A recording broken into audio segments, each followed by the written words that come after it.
Vous savez, par moment, quand un homme de Dieu prépare un message, il a des troubles par moment. Il s'arrête, il lit les notes.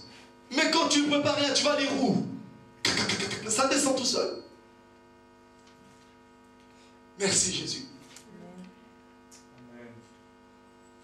Amen. Amen.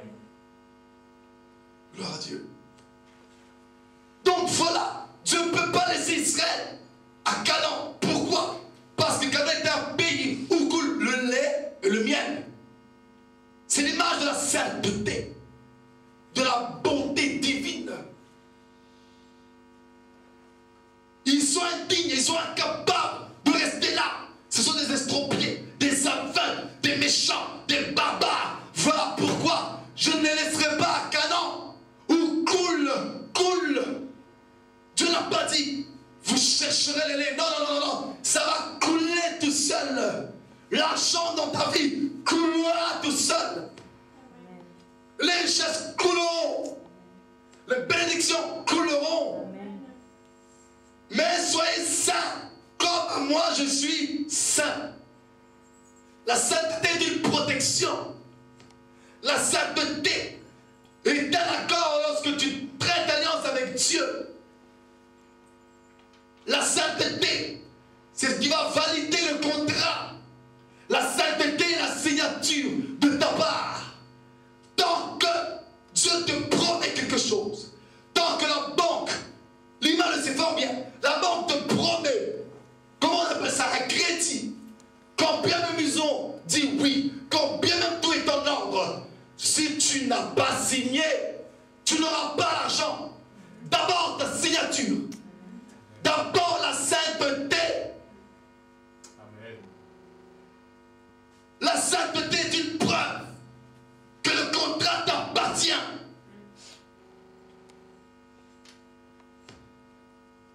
La sainteté va valider, va confirmer que c'est vraiment à toi. Amen. Amen. Voilà comment était Lucifer au ciel. Il avait tout. Dieu le place sur une sainte montagne. Dieu lui donne une flûte. Donc c'est son ministère, c'est son travail, c'est sa fonction. Donc Dieu te donnera ton ministère, ta fonction, ta vocation, ton travail, peu importe. Il te donnera ce qui est à toi. Et il te placera sur une haute montagne. Il ne te placera pas dans la vallée pour qu'on ne te voie pas. Parce que Dieu a dit en Israël, vous êtes la tête et dans la queue. Vous êtes les premiers et dans les derniers. Ensuite, il lui dit dans le verset 14, tu étais un chérubin protecteur, aux ailes déployées. C'est profond.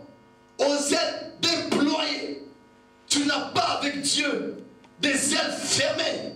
Non, des ailes déployées, prêtes à s'envoler, prêtes à décoller. Ça veut dire, Dieu mettra aussi en toi une vision, l'image de la grandeur.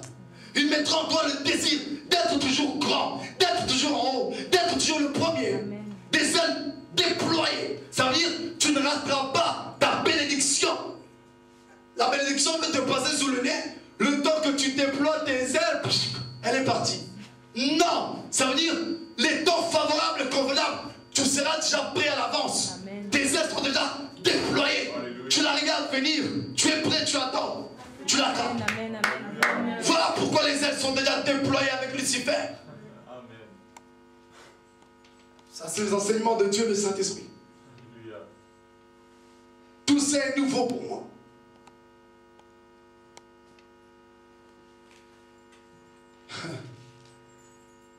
Dernière phrase du chapitre 4, verset 14, Ézéchiel 28. Tu marchais au milieu des pierres étincelantes. Dieu ne te fera pas marcher au milieu des échecs. Il ne te fera pas marcher sur une terre qui ne produit rien. Il faisait marcher Lucifer au milieu des pierres étincelantes. Ça veut dire Dieu te fera marcher là où il y a la richesse, la plante où flot, le lieu où fleura la plante de tes pieds. Ce n'est pas un lieu maudit. Dieu ne permettra pas, dit la Bible, que son roi voit la corruption. Donc Dieu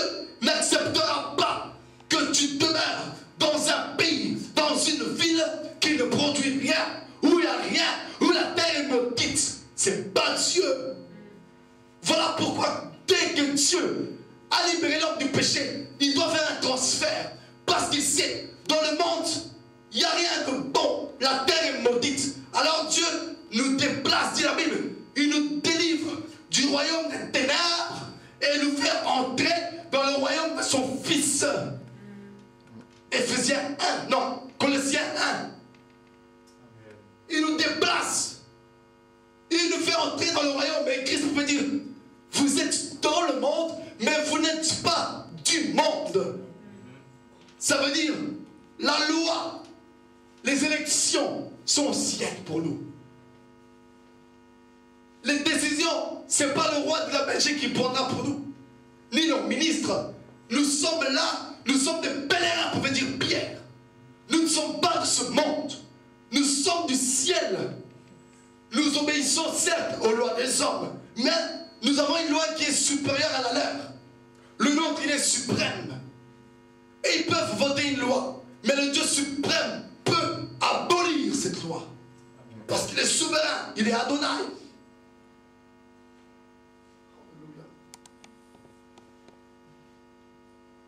Donc Dieu ne permettra pas que tu habites, que tu marches au milieu des chacals, au milieu des serpents, au milieu des scorpions.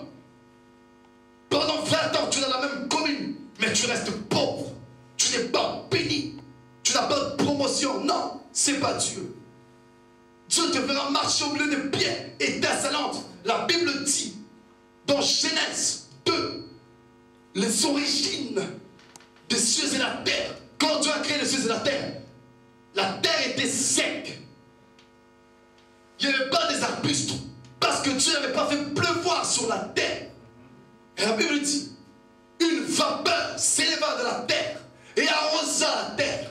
Alors Dieu prit la poussière et il en forma l'homme. Dès que Dieu a créé l'homme, il va faire quoi?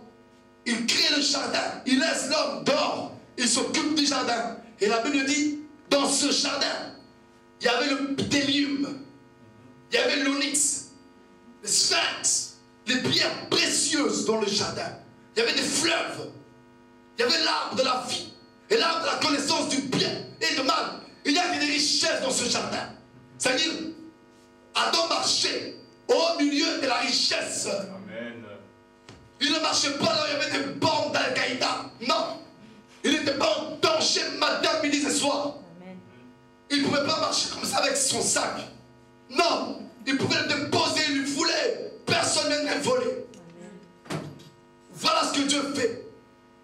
Il te laissera marcher au milieu des richesses, au milieu de l'abondance, un peu comme Picsou. La générique de ce dessin animé, c'est formidable. Il est au-dessus, il est dans une piscine. Il y a des trésors, des pierres en or, des pièces, des bijoux. Et comment on appelle ça, le plongeoir. Il va, hop, il plonge. Et il est content. Voilà. J'ai jamais compris pourquoi je regardais ce dessin animé. Maintenant j'ai compris. Gloire à Dieu. Il était tellement riche que je le détestais. Parce que j'avais pas de Game Boy à l'époque. Je me suis dit, c'était mon père, ce canard. Il m'aurait acheté ce Game Boy. Mon Dieu, soumis. Alléluia. Picsou. Qui n'aimait pas Picsou, franchement? Qui ne connaît pas? Tu n'aimais pas Picsou? Alors. Donc voilà, Dieu permettra que tu plonges dans la richesse, que tu marches au milieu de la richesse, que tu marches là où ça réussit. Il ne t'enverra jamais dans un quartier où il sait que des skinheads, des nazis t'attendent pour te cogner.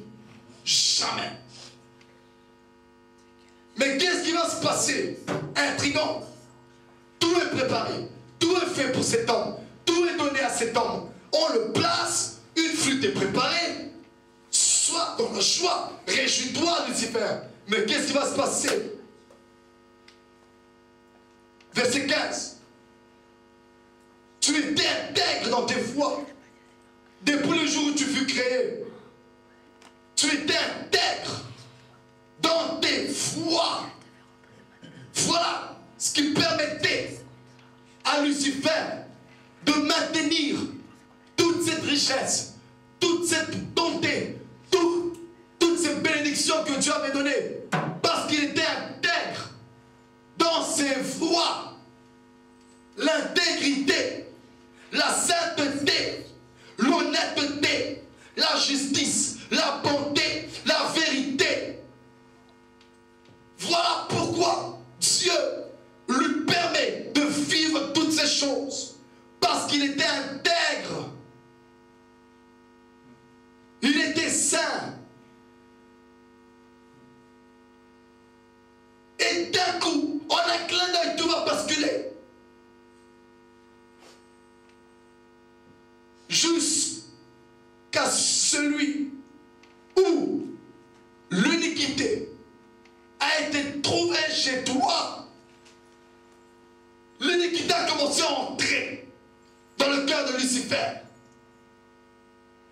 Voilà la frontière. Voilà son échec. Il était intègre jusqu'à ce que l'iniquité entre en lui. Ça veut dire, s'il reste intègre, il ne perd rien. Il accepte l'iniquité, la chute va le suivre. Verset 16. Par la grandeur de ton commerce, tu as été rempli de violence et tu as péché.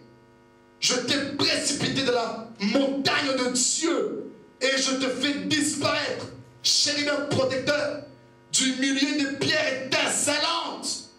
Je te fais disparaître du milieu de tes richesses, du milieu de ton abondance, du milieu de tes bénédictions. Tu vas disparaître.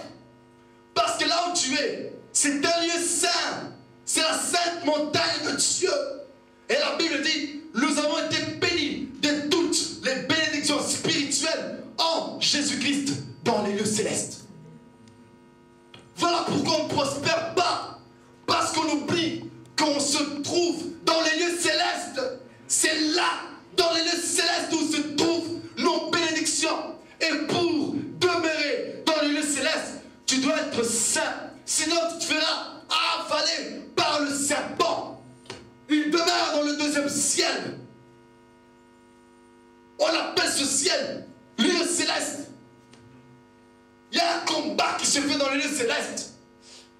Satan est là pour essayer d'octroyer ta bénédiction, pour essayer de te voler, de te dérober, de t'envoûter, de te séduire. Dans ce ciel-là, il y a le monde zodiacal, l'astrologie, la magie, les liseuses de bonne aventure. Ils utilisent les signes, les étoiles, la lune. Et pour faire face à ce monde-là, tu dois être saint. Sinon, ils vont tout te voler. Voilà ce que Dieu dit à Lucifer. Mon ami, tu ne peux plus rester ici. Tu ne peux plus marcher au milieu des pierres étincelantes. Parce que l'iniquité est entrée en toi. Satan a oublié, Lucifer a oublié qu'il était placé sur la sainte montagne de Dieu. Pour y rester, sois saint. Il s'est dit, j'ai tout. Je vais devenir arrogant. Tout est à moi. Piège. Voilà pourquoi ça ne va pas dans nos vies. C'est le péché. Celui qui pêche, il sèche. Amen. Celui qui pêche, il perdra tout. Celui qui pêche, il perdra ses richesses. Il perdra ses bénédictions. Il perdra l'élévation que Dieu lui préparait. Dieu dit, je te précipite de la montagne de Dieu. Je te fais disparaître, chérubin protecteur, du milieu des pierres étincelantes. Ton cœur s'est élevé à cause de ta beauté. Tu as corrompu ta sagesse par ton éclat. Je te jette par terre. Je te livre en spectacle roi. Par la multitude de tes iniquités, par l'injustice de ton commerce, tu as profané tes sanctuaires. Je fais sortir du milieu de toi un feu qui te dévore. Je te réduis en cendres sur la terre aux yeux de tous ceux qui te regardent. Pourquoi? Parce que tu as profané, alléluia, tes sanctuaires. Tu as profané sanctuaire. Tu as rendu les lieux où tu étais souillure, abominable. Tu ne peux plus y rester. Parce que dans son palais, tout s'écrit gloire. Dans le sanctuaire de Dieu, il y a la sainteté. Les 4 vivants et les 24 vieillards disent, tu es saint, saint, saint. C'est les sanctuaires, c'est les parvis de l'Éternel. Et lui, Lucifer, il a souillé les parvis. Voilà l'erreur. Si tu es dans la richesse, Dieu t'a béni, et que tu souilles l'atmosphère où tu es, tu perdras tout. Adam a souillé le jardin d'Éden, Dieu l'a chassé du jardin. Lucifer a souillé, profané les parvis, Dieu l'a retiré de là. Et Christ doit y retourner avec son propre sang pour purifier les sanctuaires profanés. Amen. Alléluia. Alléluia. On arrive à la fin. Alléluia. Ésaïe 59.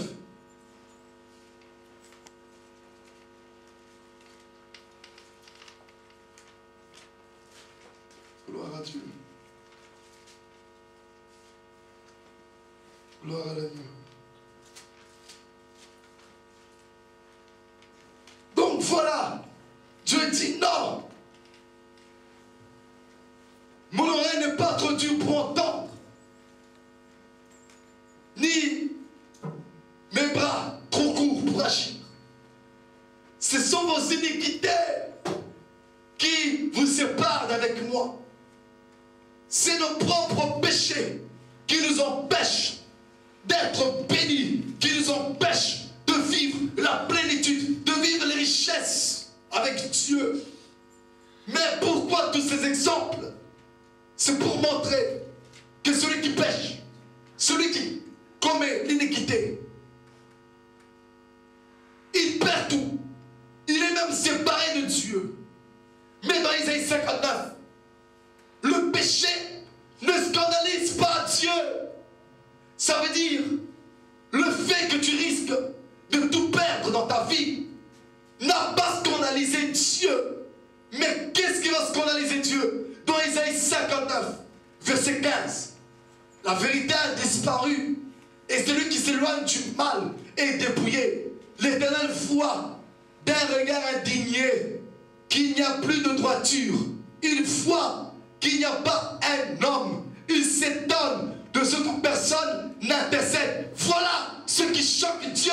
Il s'étonne que personne n'intercède. Personne prie pour son prochain. Voilà le message. Dieu ne s'est pas étonné de voir les hommes pécher. Dieu ne s'est pas étonné de voir la vérité disparaître. Mais Dieu s'étonne de ce que personne n'intercède. Personne n'est en train de dire, Seigneur, pardonne. Seigneur, pardonne-tu-là. Seigneur, fais grâce au pasteur Harry. Dieu s'étonne. Personne n'intercède. Alors qu'ils savent que tout va mal. Or, Christ, il a intercédé pour les coupables d'Isaïe 53.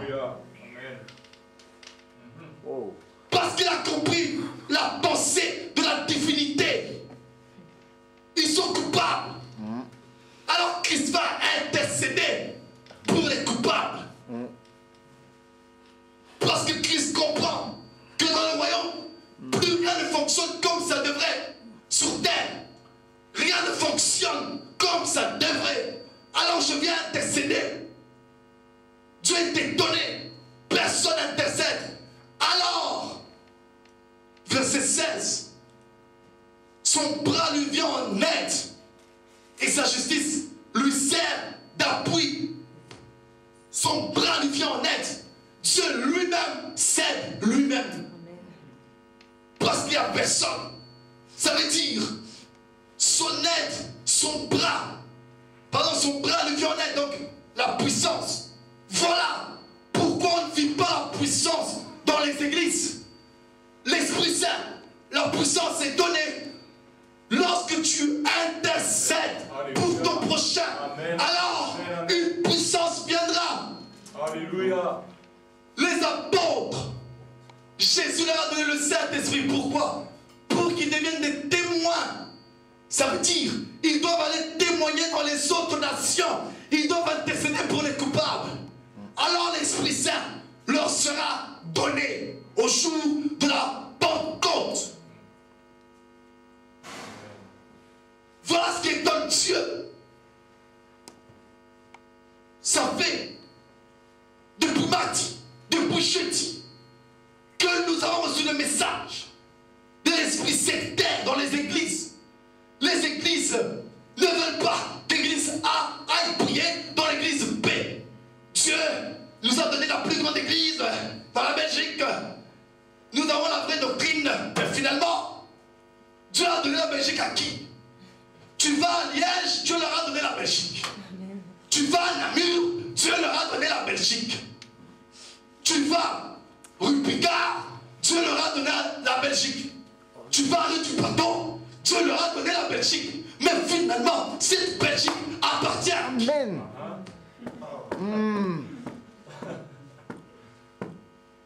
Quand ils disent Dieu nous a donné la Belgique, ça veut dire priez chez nous, n'allez pas chez les autres.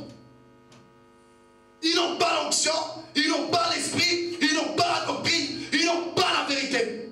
Seuls nous, nous avons la vérité. Or, Paul pouvait dire, tout est à vous. Soit la vie, soit la mort, soit les richesses. Tout est à vous. Vous êtes à Christ, Christ est au Père. Amen. Nous sommes tous du même royaume. Amen. Christ a fait de nous un seul royaume. Amen. Un seul royaume. Christ n'a pas donné canon à la tribu de Juda. Et il a dit aux autres tribus, toi, va chez les Moabites. Toi, Issachar, va en Égypte. Non, il leur a tous donné canon. Amen. Amen. Ils avaient chacun leur tribu. Amen. Mais, il y avait à chaque fois une sainte convocation qui rassemblait toutes les tribus. Alléluia. Amen. Amen. Amen. Il y avait des anciens pour toutes les tribus. C'était un royaume uni, un peuple uni. Voilà pourquoi en Israël, les apôtres à l'époque, à l'église primitive, ils vivaient des miracles. Ils étaient unis, ils étaient un, ils étaient soudés. Paul a cassé les principes des sectes. Arrêtez de dire que vous êtes de Paul, vous d'Apollos, vous de Céphas. Je suis rien. Je ne vous ai même pas baptisé. Qui est donc Céphas? Christ est grand. Amen. Vous êtes à Christ. Amen. Il a cassé le tribalisme dans l'église. Amen. Mais aujourd'hui, n'allez pas là-bas. Ils n'ont pas la sainte doctrine. N'allez pas là-bas. Ils ne sont pas de notre communauté. Non. C'est les sectes pernicieuses dans l'église. Donc je disais, de mardi à jeudi, vous qui êtes là avec moi, Dieu a donné ce message pour intercéder. Vous venez ici, vous fichez vos genoux. Seigneur, bénis ma vie. Seigneur, donne-moi l'argent. Souviens-toi de tes promesses. Seigneur, je vais me marier. Seigneur, oui, tu as dit quoi? Dieu s'étonne. Personne n'intercède. Alors qu'on a reçu une direction pour l'intercession. C'est quelle pensée ça? Dieu nous a donné une pensée. Détruisez les sectes dans les églises. Priez pour qu'il y ait l'unité. Et vous faites des prières d'égoïsme. Que Dieu soit béni.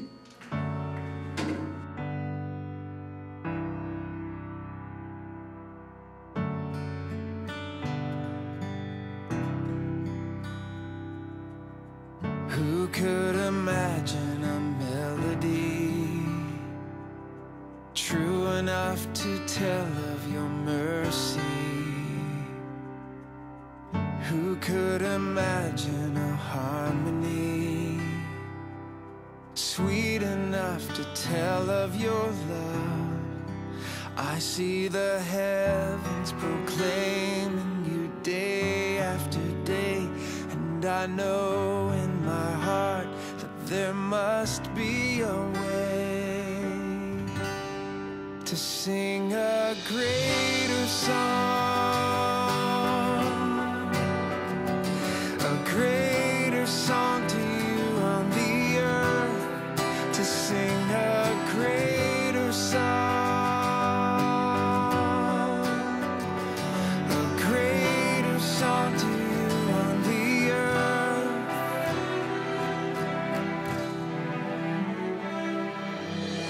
Who could imagine a symphony grand enough to tell of your glory? Our highest praise but a feeble breath, a whisper of your thunderous worth. I see the heavens proclaiming you day after day, and I know